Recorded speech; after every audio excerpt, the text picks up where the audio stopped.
Welcome back to Dubbzi Bricks for another episode of Building Gotham City in Lego. And in the last update, we worked on this section just here. Got the road at the nice 45-degree angle, tidied up this section just here, ready for some plants to go in there. But the main part of the work was shrinking the bottom of the Monarch Theatre and changing the entrance to it to those brick-built doors, as opposed to having 4 of the pre-moulded door frames in there. Still need to order in a lot of parts, like for the doors, the road sections just here, but the list of pieces that I'm needing to order is getting larger and larger. But what I want to concentrate on this week, starting off, is reducing the size of the top 2 floors of the building just there. Need to shrink them down so they match the base, and it's just reducing it by 2 studs, and you're losing the 2 studs across the front section just there. Once I've done that, I can then work on the actual signage just on there, which is going to be advertising what's on in the theatre. What would also be nice to do a little bit more work on this actual road section just here, and also tile off the pavement. So we're going to start off by doing that, and once we've done that, we'll turn our attentions to a different part of the city. And the progress is coming along nicely on this floor. I've added some windows, as you can see, between these curved slopes, and I really like them. I think it adds a little bit more character to the build. I thought I had tried this before and didn't like it. However, if that was the case, I've changed my mind and I do like it now. The walls have been kept at the same length. However, this part here has shrunk. So from this point here to here is 2 studs narrower, and the same from the back wall to here is 2 studs narrower. So by shrinking that, the previous technique I had of using some hinge pieces from here to here, it doesn't connect, it doesn't work. So I've come up with this new technique here, and it's using some snot bricks with some cheese wedges on each end of it, and it's just helping to keep it perfectly in place. So what I can now do is build a brick framework that covers that area, place over the front of it, and then I can put the advertising sign on the front of it. So I'm just going to do that part. Once I've done so, I'll complete the brickwork across the top there, add it to the building and show you what it looks like. And there is the second floor all in place. Just need to add some dark bluish grey tiles along the top there. So we're adding that to the order to go with the many more that I need on this particular mock. I've got that floor all finished. Let's turn our attention to the top floor. And that's the revised top floor all in place. And I've used the same technique on this section here as I did on this one just here. And I'm amazed that just by shrinking the build by 2 studs in each direction, how much better this building feels in the city. Now, with this building at the moment, I'm going to have to modify these doors, as when you open them, they come way too far out onto the pavement. So if I've got a scene where I'm going to have it with people going into the theatre, if the doors are open, people are going to have to walk on the road to get around it. Now, with these doors, they are just kept on using a couple of clips. And what I'm considering doing is actually putting a hinge piece on this section here, so it won't have windows in there, and then the doors will almost like fold up on themselves. So then it's only going to come out by a couple of studs. So I think that'd be quite a unique design to have on the doors there. So that's something I'm going to be experimenting with. So now that I've worked out exactly where this is going on there, I'm just going to tile off the floors now and make a start on the alleyway. And that's a lot of work done to the sidewalks, and the alleyway is now in place. And I've also put in some marks there to indicate the blood that's been created by the death of the Waynes. I probably will amend that a little bit once I've got the minifigures in there, as I don't think it needs a bigger, more detailed section on there. Now, with this part here, tiled it all ready to support the building, and these bricks here help to keep everything in place. So let's move the building back into place and see how it looks. And there is the building all in place. I'm going to carry on tiling the sidewalk in a moment. But yeah, this is covered over nicely. So just having a few tiles under that's worked. Just need to work out how I'm going to cover that gap there. Originally, I was going to have this stepping back a little bit further. However, now I'm not doing that. Just need to work out a way of covering up the little gap there. But I've got a couple of ideas which I think should work. Obviously, it is stepping up into the doors, and ideally I would have it so it had a ramp of some description. So if it was a wheelchair getting up to it, there wouldn't be a problem with that. So just need to work out how I'm going to adapt it. I don't really want to lower the building into the Mills plate. I would sooner have it at that level. But yeah, we'll find a solution one way or another. But I think this alleyway here is going to look really good once I've got a building along here. It's going to come right to the edge of the brickwork there, and I'm put some fire escapes in as well, just to overhang it, just to give it that real dark feel down that section. But anyway, let's carry on tiling the sidewalk, carry on with the road section along there, and then work out what we're going to work on next. And that's as far as I can go with the road section, as I run out of the 3x1 white plates. But it's amazing how much difference just by putting the roads down and tiling off the sidewalks has made to the mock. I mean, when I look at other sections, it's just night and day difference, obviously. So yeah, it's really pleasing to get just little bits like this all done. And once I start putting the buildings up there as well, I think that, again, that's just going to make a massive change to the entire look of this section of the city. And more work has been done to the raised platform, and as you can see on there, we've also got a top section as well.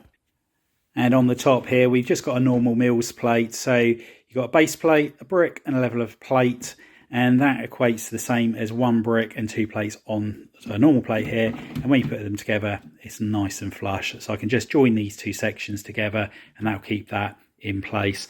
Now on the back here, this here is another 48 studs. However, I do want to have a wall on here so you can't actually see into the mills plate. So I'll probably do a 32 by 32, and then I'll actually build this section up on there.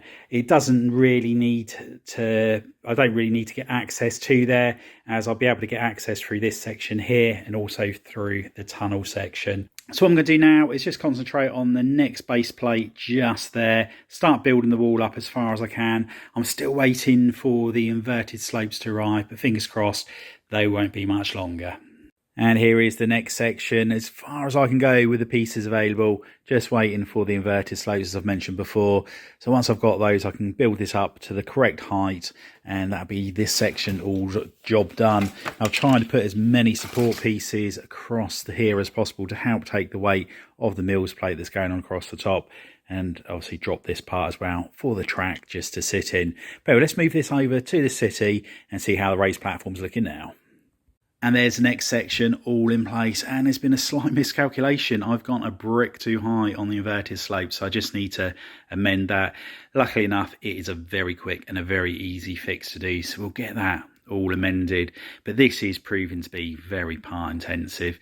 Where I'm doing this all brick built as opposed to putting a wooden support under there, it's taking so many 2x2 bricks, a lot of the 2x8 plates, which fortunately I did have a lot of following the Jabba's Palace mock and my Mandalore mock.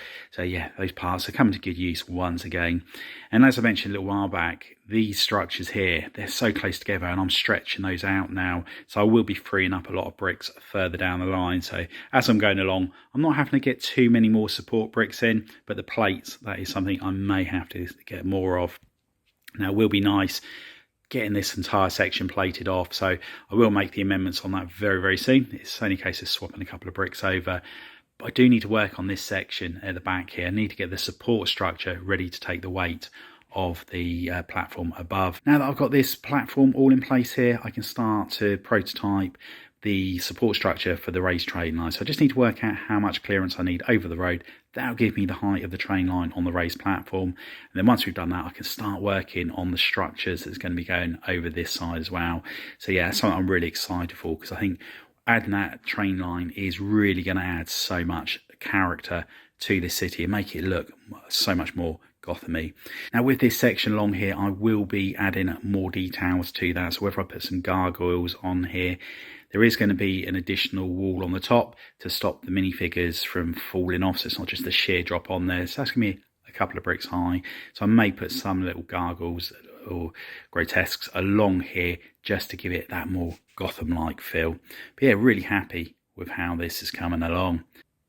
And here is the first attempt at the plants in the corner section of this outside the Monarch Theatre. And I think I'm going to watch some of Brickcraft's videos, because he does some fantastic things with plants, and I really do think I need to work on my techniques there. I've tried to make it look as uneven as possible, so they're all at different levels, but I do find them very fiddly. I was putting some in, then I'd knock one over, and then I'd try and adjust it, and then the previous bits would fall over, and I felt the friction wasn't that great on the plant pieces. But yeah, it's nice to have something in there. But again, as I said, once I've mastered some techniques with that, I'm sure I'll come back and revisit this particular part. But it's nice to have some colour in there other than grey.